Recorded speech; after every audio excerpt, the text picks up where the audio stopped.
Welcome. This is Leah Bales, your host for the Becoming More show. Today we're talking about heart-powered safety. 3 keys to living in the unshakable safety of your open heart. This topic is so important to me. It really matters to me and to my life, and something that's very important to me to bring to the world. Why does it matter so much? I was asking myself that question a little while ago.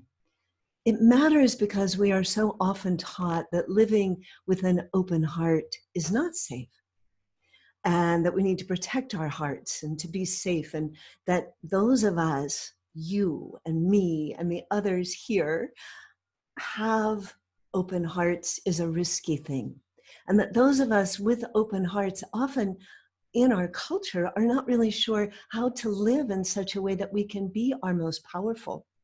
And yet, I believe the only true safety comes from knowing the power, the strength, the resilience, the courage, the love in our heart, and being willing, being committed to living in that place. So today we'll talk about what that means and how you can do it, how you can find the safety of the heart in a very different way than you may have been thinking about it, a very different way than we usually talk about safety. Maya Angelou wrote, "I believe the heart is the most forceful, impactful element in our lives. I believe the heart helps us to understand who we are, where we are, and how we are." You as a heart-centered person, I am guessing, know that. You know that your heart is the most important element. And today I'm going to be giving you some tips and some things that I hope will spark some things inside you to know how you can be that heart-centered person, how you can live with the core of your best, powerful, forceful, impactful element in your life in such a way that you feel your strength and courage and love wherever you are. Eckhart Tolle wrote, "The power of the heart is to be connected with who you are at the deepest level." So the heart safety I'm talking about, the heart-powered safety, is that knowing who you are, being connected with who you are at that very deepest level. It's really natural that we do want to feel safe, that sometimes we have some anxiety about being open-hearted, about being too out there with our heart. Many of us have been hurt. Many of us have done our best with our open hearts and have felt hurt. Many of us have been taught that it's not safe. We can't trust, that we're too trusting, and we shouldn't trust our heart. Maybe we'll make bad decisions. Maybe we'll get in trouble. Maybe people will take advantage of it. And I know as an open-hearted person and as a coach and former counselor who's worked with many, many, many open-hearted people, I know we can often feel overwhelmed. When we feel like our hearts are open, we can feel overwhelmed by the world, by the people around us and their emotions, even by our own emotions. We'll talk about how to deal with that. We can also sometimes feel used. When we feel like we're giving our heart away, we're out in the world, we can feel like maybe we're not appreciated or people take advantage of it. The keys we're talking about today will help with that. We can feel resentful. All of us can relate to that. Sometimes resentment is an emotion we don't like very much, but when we've been giving too much away, when we're out in the world in a certain way, we can feel resentful of what happens with that. Sometimes, for those of us that are very open-hearted, we can even feel like we disappear into the needs or the emotions or the desires and dreams of other people. So all of those are very important.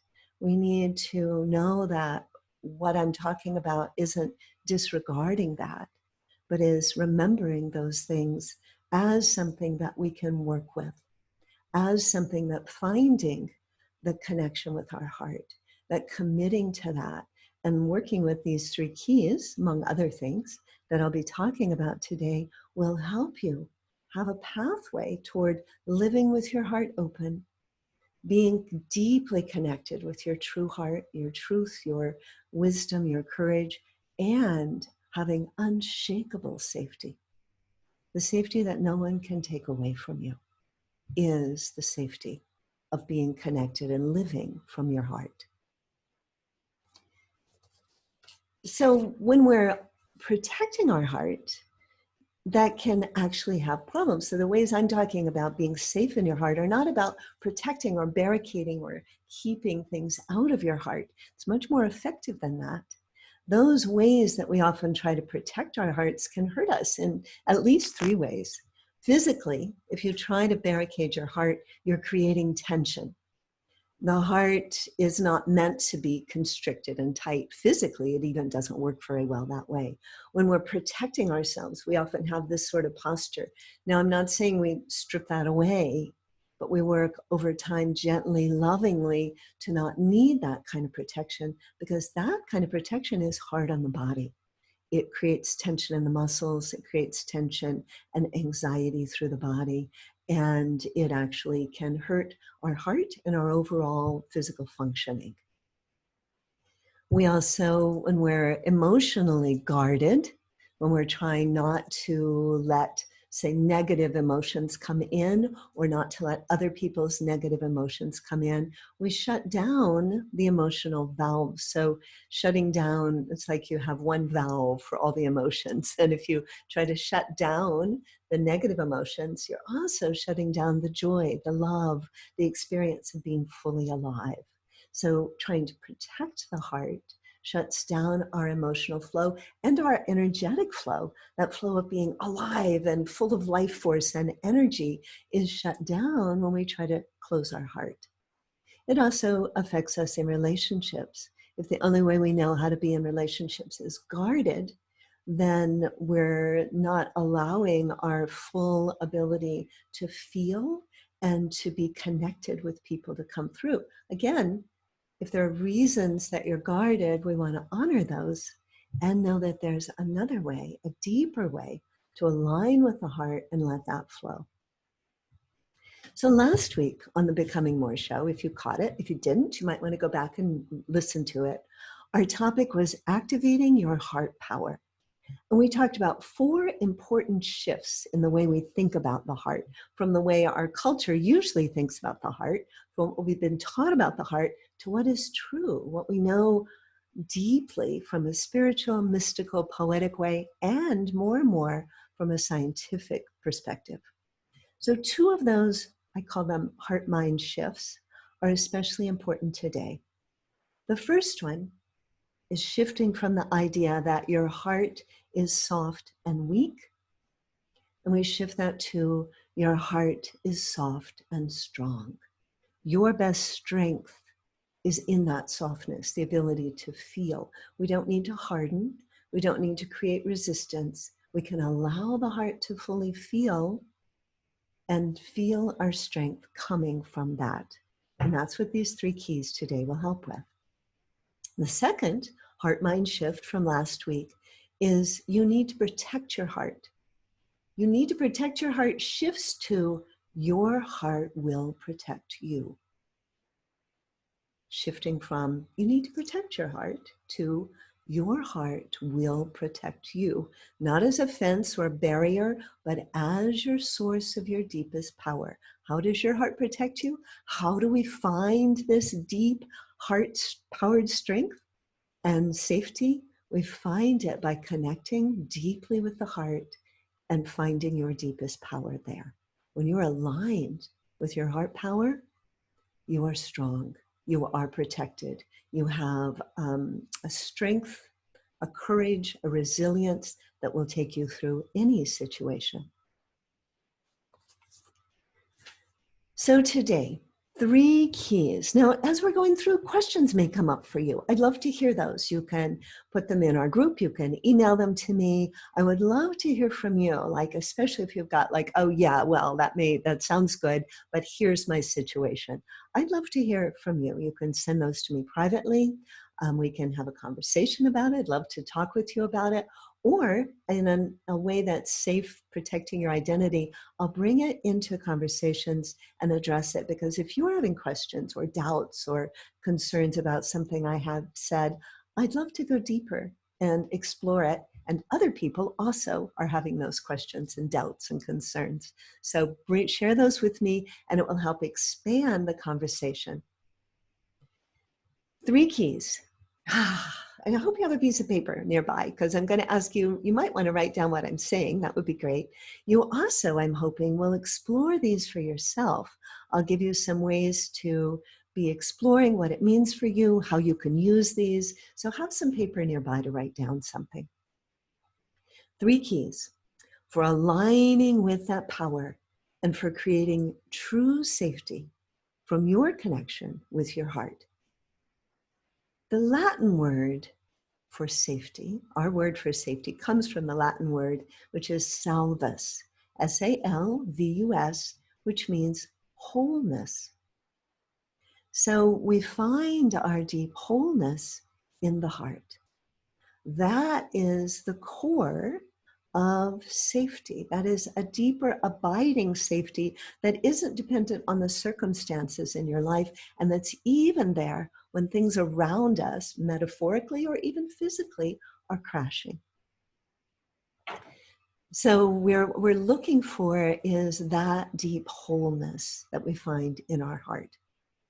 And 3 keys for living with the unshakable safety of your open heart. Number 1, remember. Remember.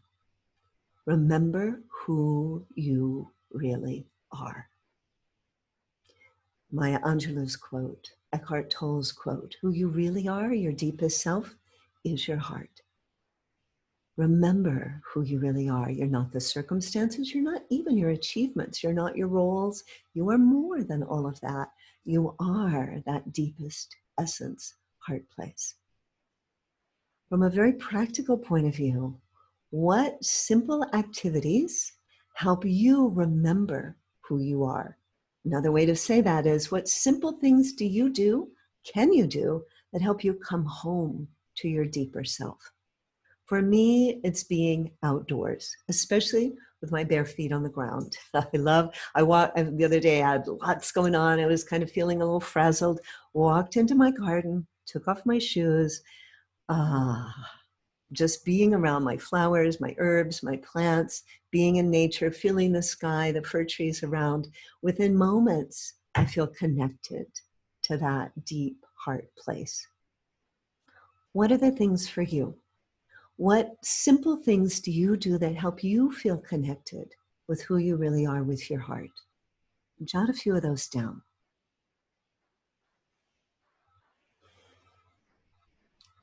And ask yourself that wonder question.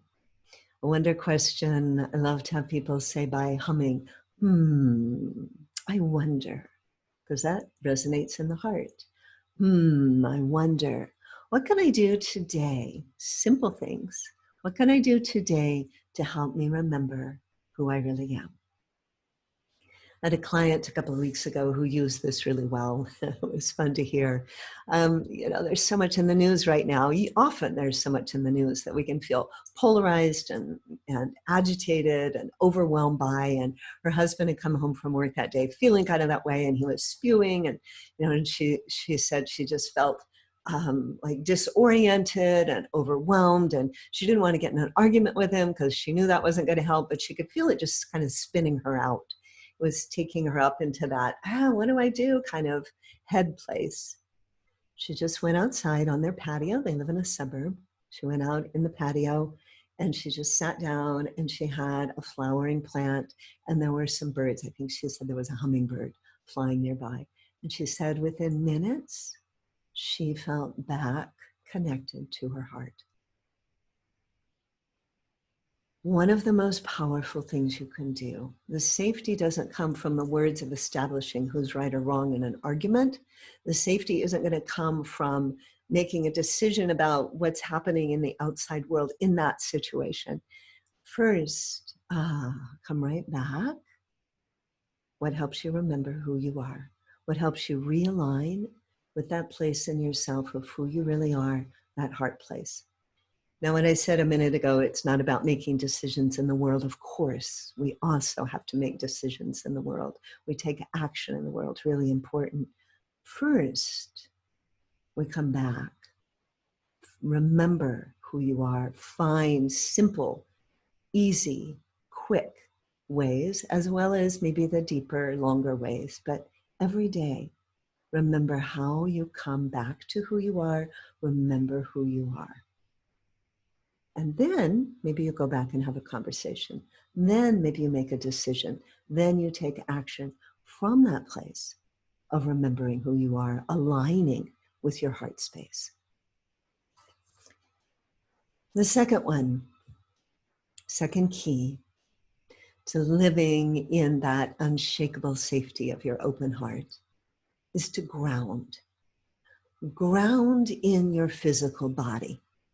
When we're in the place of like just feeling the feelings of the heart, sometimes we can feel very scattered from that.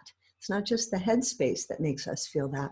We can feel overwhelmed by our emotions. We can feel overwhelmed by other people's emotions coming in and out. Take time to ground in your body. I like to, when I'm doing heart work, put one hand on my heart and one hand on my belly. And as you do that, you can, even right now, play with that. Feel your breath all the way down in your body. Feel your belly. Feel your legs. From your own grounding, you can ground into the earth. I'm assuming you're sitting, you might not be. Whether you're sitting or standing, lift your heels and just drop them down. I'm sitting, but this is a great thing to do standing. Just lift your heels lightly, drop them down. It helps you be grounded through your body down into the earth.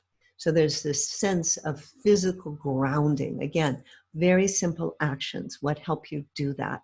Feel into your body, feel into your legs, your hips, your feet, the earth. You're grounding into your body. That allows the work you're doing in your heart, that allows all that's going on in your tender, spacious heart to be supported. To be safe with an open heart, you must feel supported in your body and in the earth. Not so much by other people. It's not dependent on what other people do. It's something you can find right here. Along with this, finding those ways to feel grounded. Along with this, an important part of grounding yourself is to take great care of your physical body. Now, this is not all those twos and don't do twos and don't do's. You know, I sometimes think we get kind of moralistic about health, but it's like, notice for yourself this physical body, your temple, this physical self that you have for your spirit, for your soul, for your heart, for all you do.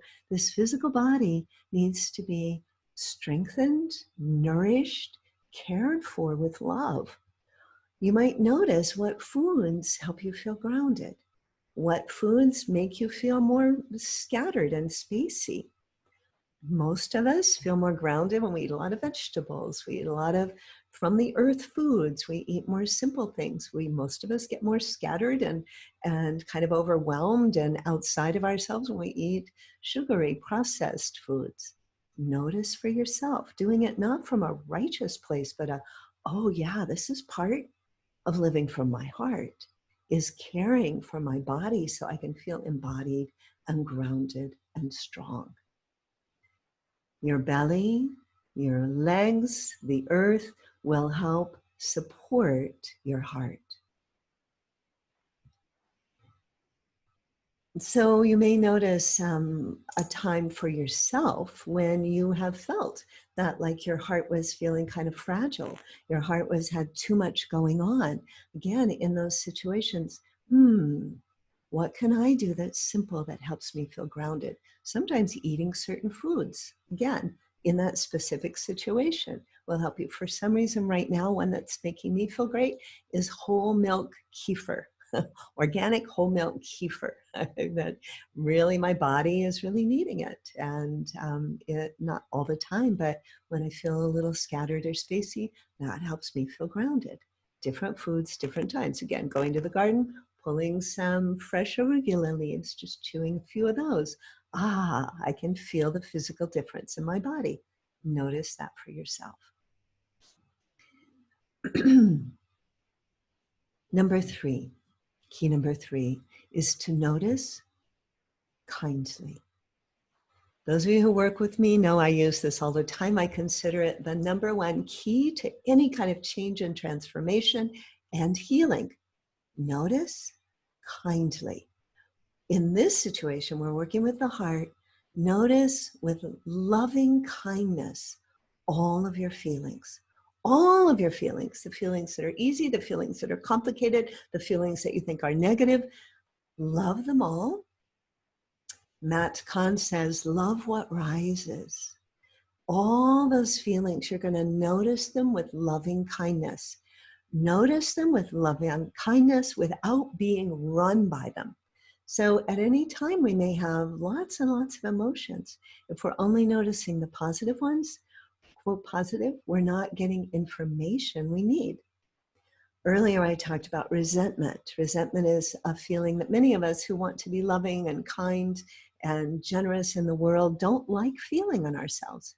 If you deny it, you're denying really important information.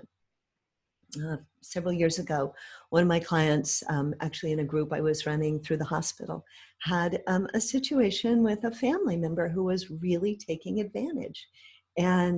But she felt like she should keep letting her do whatever she was doing. And so we just gently worked with that. Oh, your resentment is good. She said, I don't want to feel resentment. That's what I often hear. I don't want to feel resentful. Notice your resentment. You don't want to act in resentment. You don't want to act from that place. Notice your resentment. Resentment is often a key, almost always, I would say, that you've done more than really feels in alignment. You've given too much. You've allowed someone to take too much. You've not spoken your truth. So being able to notice, oh, I'm feeling resentment with that, and then noticing underneath, what have I not said that I needed to say? Maybe it was, no, you can't stay here. Today, I don't want to cook dinner for you.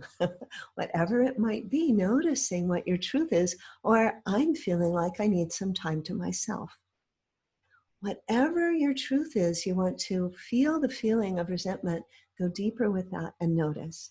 Now, that's just one example. We talked a little bit last week about anger, that anger is not a bad thing. It can spark us to take action for something we really, really believe in.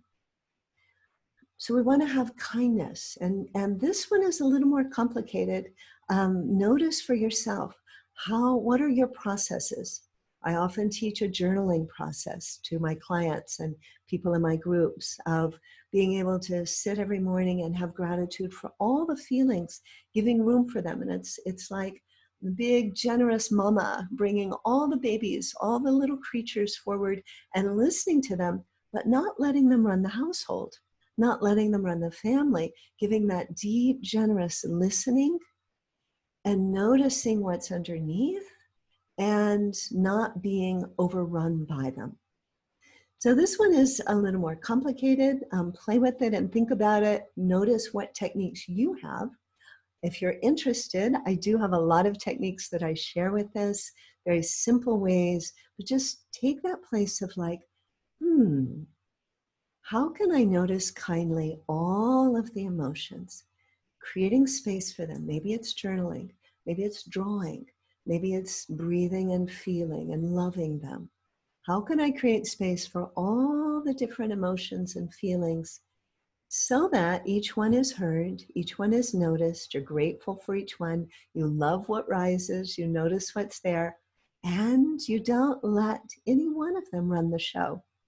One thing I've really noticed is when we're repressing things, repressing emotions, anger, resentment, envy, whatever those parts are, they tend to run the show even more as they get really sneaky and they find ways to come out when we don't think they are. If you're trying to repress resentment, people are probably going to notice, all of us, well, I shouldn't say that. Many of us, most of us, have probably occasionally served a meal with resentment when there was something going on we didn't really want to. It doesn't feel good. It's not good nourishment. Noticing what we can do ahead of time to either shift that, maybe we don't serve that meal, or we notice, we alchemize, we shift those emotions, play with them, notice what we're really needing, so that whatever we do can be with more clarity and more true love.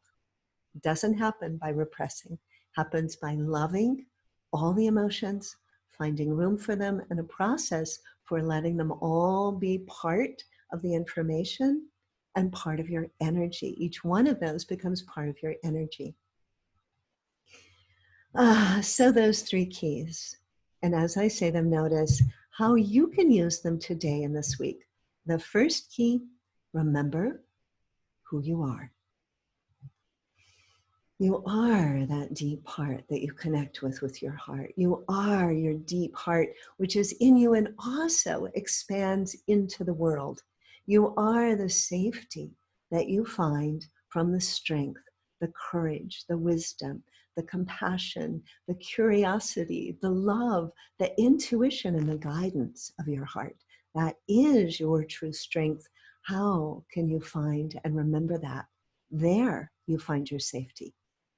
Second, ground. Ground into your body, ground into the earth. Do the things that help your body feel strong, and your physical body will help support your heart. And three, notice kindly, notice with loving kindness all the feelings, feeling them all, loving them all, and listening to them all. Next week, we'll talk more about listening to the heart, and we'll play with this a little more. How can we shift from head thinking, which gets us into a certain space, and into heart thinking supported by the intelligence of the brain and the body? John Lewis wrote, I'm sure you know John Lewis, civil rights luminary activist who died recently. And he wrote a wonderful essay I read this morning that was to be read at his memorial service, which happens to be the day I'm offering this class. And John Lewis wrote, I urge you to answer the highest calling of your heart and to stand up for what you truly believe. I urge you to answer the highest calling of your heart and to stand up for what you truly believe.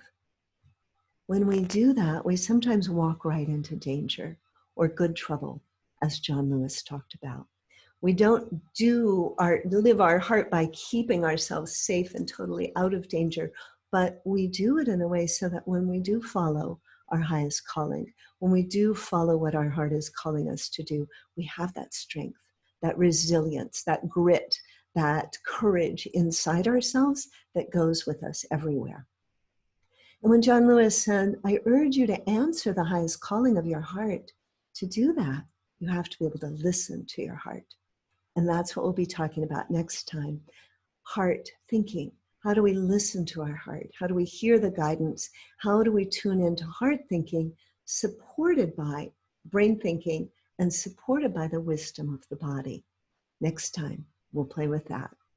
Activating your heart intelligence, supported by your brain and your body, so that you can answer the highest calling of your heart, so that you can bring the heart's intelligence to every situation in your life. Thanks so much for being here. I'd love to hear from you. Leave me a message or send me an email. I'd love to connect with you. Leah@leahbales.com. Thanks so much. From my heart to yours.